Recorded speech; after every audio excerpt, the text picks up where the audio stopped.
And just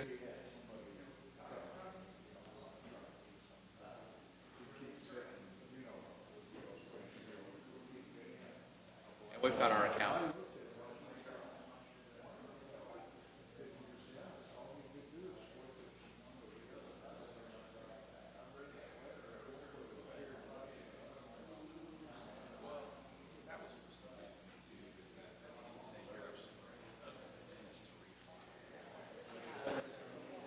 And I don't know what this is right for me is going, hey, this is what's going on. Good morning. Morning. Hey, Larry. Good morning. Yeah, I appreciate that. And our account manager is looking on the blue shell is reviewing it right now.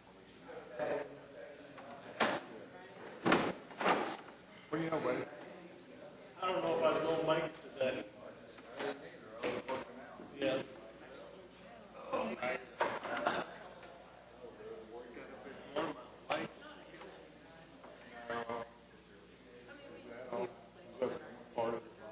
Well, that's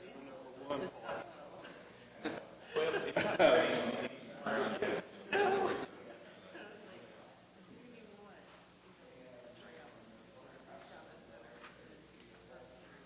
so what have you been doing in your spare time?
All right, good morning. It's 8:37. I'll go ahead and convene us here. First order of business to review the minutes from the last meeting. Give everyone a moment to take a look.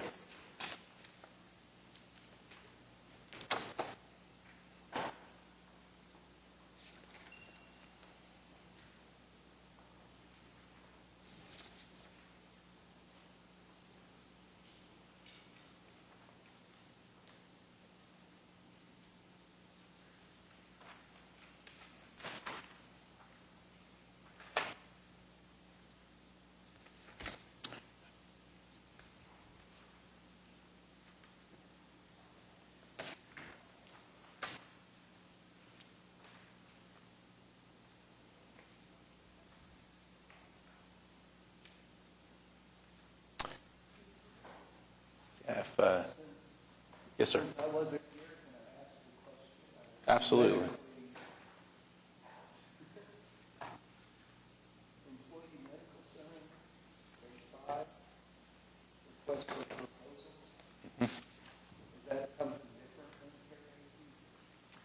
Yes, it is, and I have an update for you on that, so we can speak to that following this. Will that work? Okay. If no one else has any other concerns with it, I would entertain a motion to approve. And a second. All right. All in favor, say aye. All right. No opposed. All right. They're approved. Okay.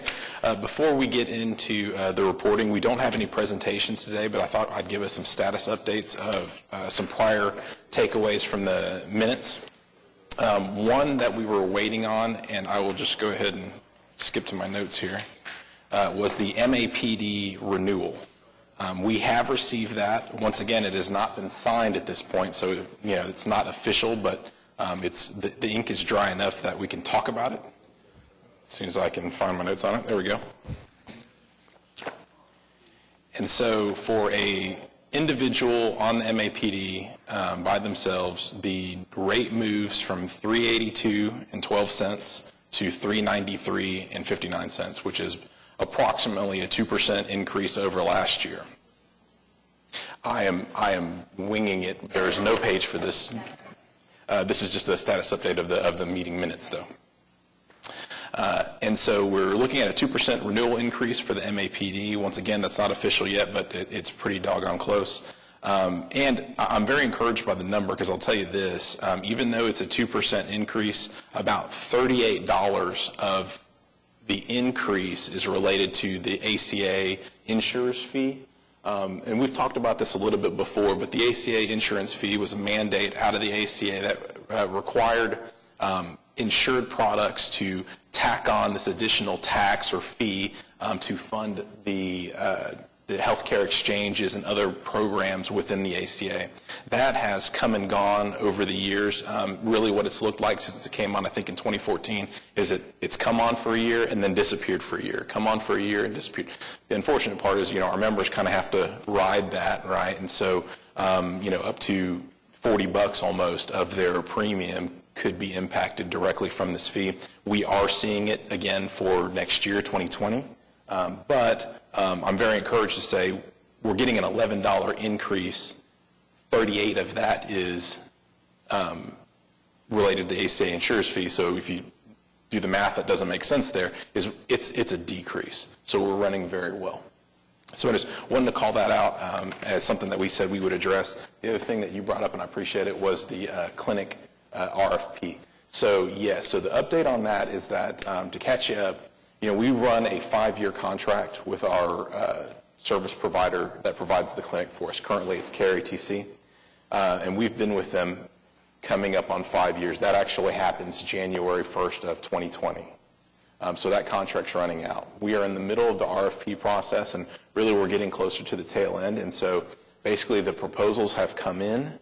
The selection committee, which we had members from AFSCME, we had members from the FOP, from management and so forth, have all reviewed the proposals. They've made their selections and ratings.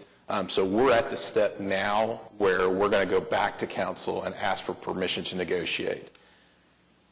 Even though that is absolutely public, and I'll be happy to talk to you about it offline, because council has not said, yes, absolutely roll forward with these individuals that the selection committee has selected. I don't want to put that information out just yet. So know that we're in the middle of that process, and I will keep you all up to date as we move forward with it. Does that answer your question, sir? Yeah, so there's someone else. Yes. KRTC and other entities are in the bid. Okay. Okay. Like I said, I was Yeah. Absolutely.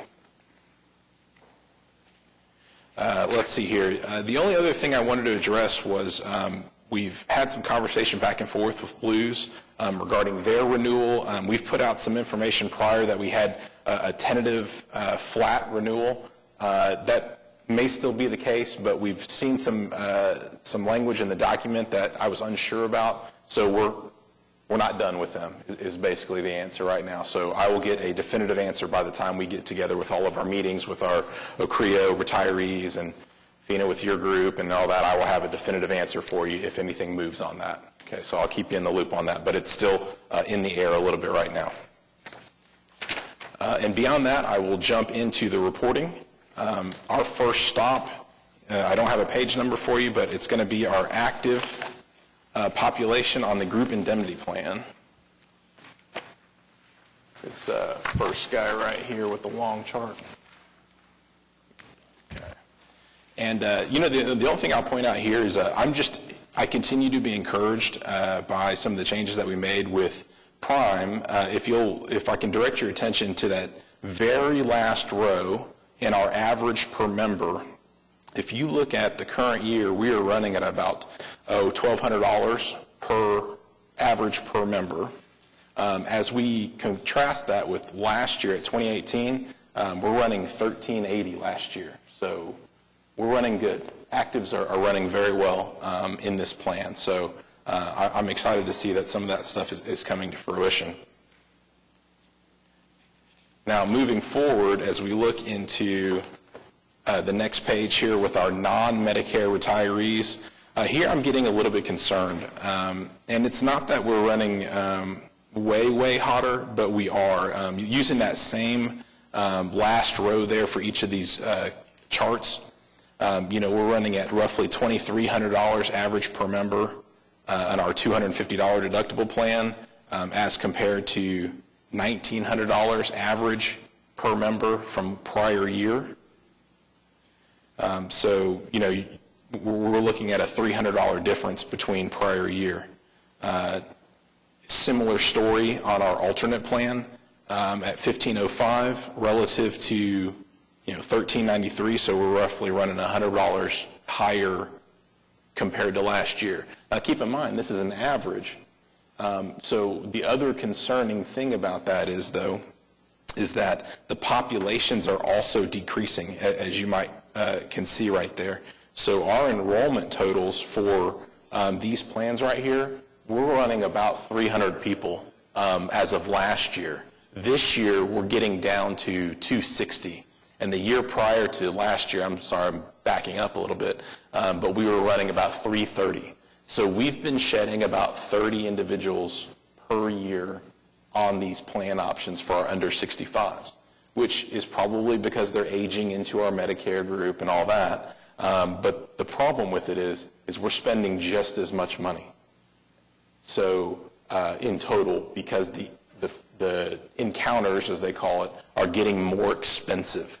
So even though we're dropping 30 people per year, each encounter is becoming more expensive and we're spending the same amount of money.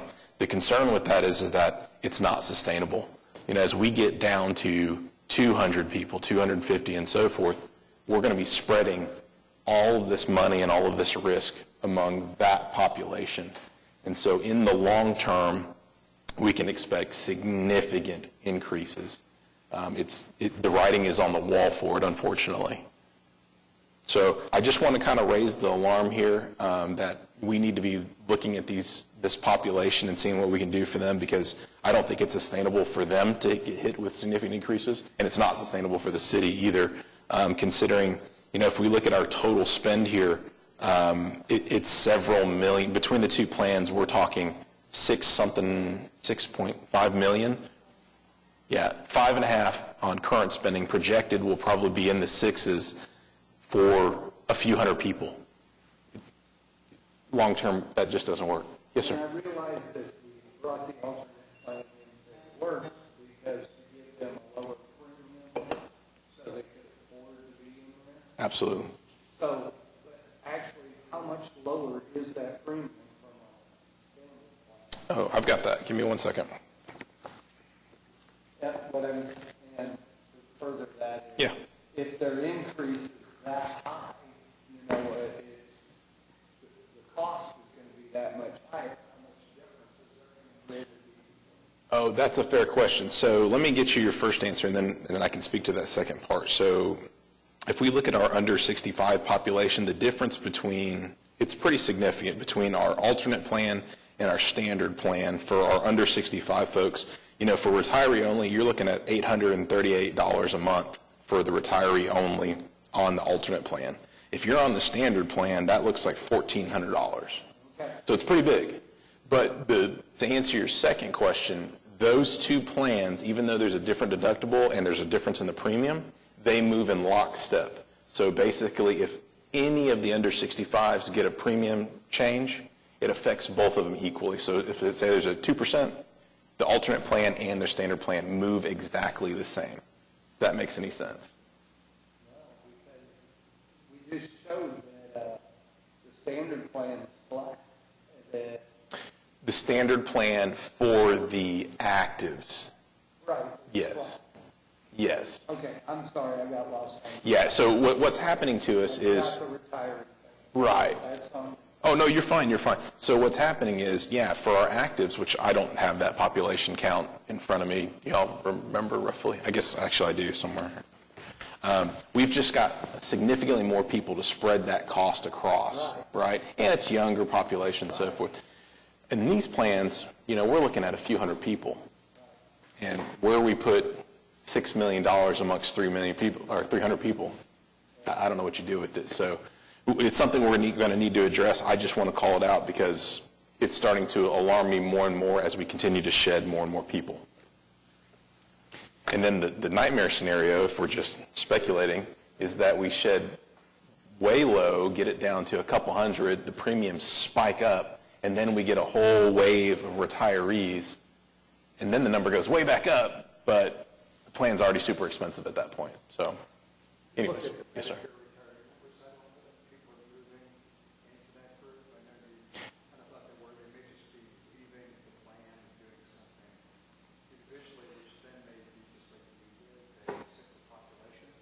Yeah, that's a good. Yeah. Because the numbers don't necessarily indicate that they're moving into that next category. They just may be leaving. It may have just gotten to a price point for them.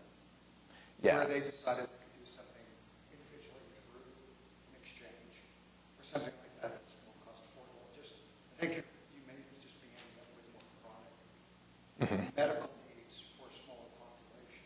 Oh, I completely because those agree. Yeah. people would stay on if it's a better plan as far as benefits. Absolutely. Cost. Well, I So think. that's what I wonder. We're just ending up with a sicker, smaller population. I would agree. Well, and I think that your point's proven in the in the RX spend. The RX spend for this group is very high for that small group of population. So, but yeah, agreed. So, to be continued. We'll discuss it, and I mean we're going to have to look at some type of plan design change for these folks in the long term. Moving on, we've got our Medicare Group. And the numbers aren't nearly as stark with here. We have a significantly higher number of people to spread the risk across. I mean, I will say, though, that we are running just slightly hotter in our $250 deductible. And then in our alternate plan, we're running a little bit higher than that. Yeah, about $50. So not as concerning here, but, you know, still running a little bit more. So, go ahead. Yeah. So in the long term for these folks, I would expect some renewal, not nearly increase in the long haul, as we're talking about the next couple of years, not as stark, though, as our under 65 population.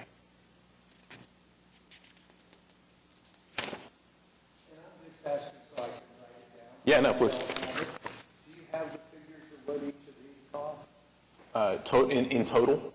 for the individual? Oh, yeah, for the rates themselves? Yeah. Yeah, absolutely. So, okay, so where we're talking about the Medicare eligible, so our over 64. So for alternate plan for an individual, it runs about $426.72.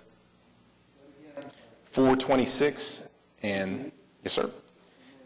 And so for the standard plan, it runs 654.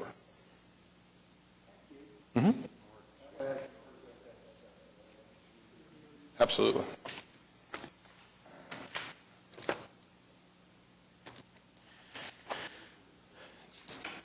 Nothing I would call out to you in terms of the reporting on our HMO, other than to say, we had some conversation about the renewal being somewhere in the ballpark of 3% to 4.3%, depending on whether or not we pursued plan design changes for emergency room copay. We brought everyone to the table on that, and I think the walk away was there's some comfort in moving that direction, but maybe not as quickly as we wanted to. And so we're going to table that plan design change for this year. We were talking about that $250 emergency room copay. That will likely not occur this year. So that's good news if you use the emergency room. The bad news is if you're on the HMO, rather than that lower 3%, we were just about locked into the 4.3% renewal at this point without that plan design change. Once again, not signed yet, but pretty darn close.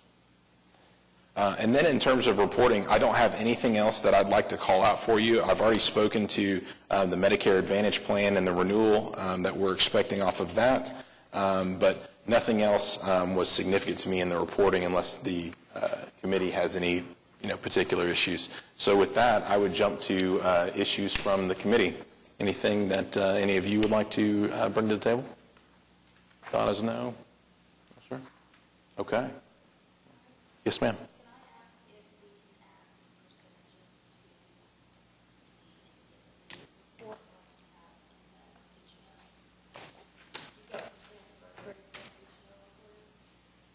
Over prior year? Yeah. Yeah.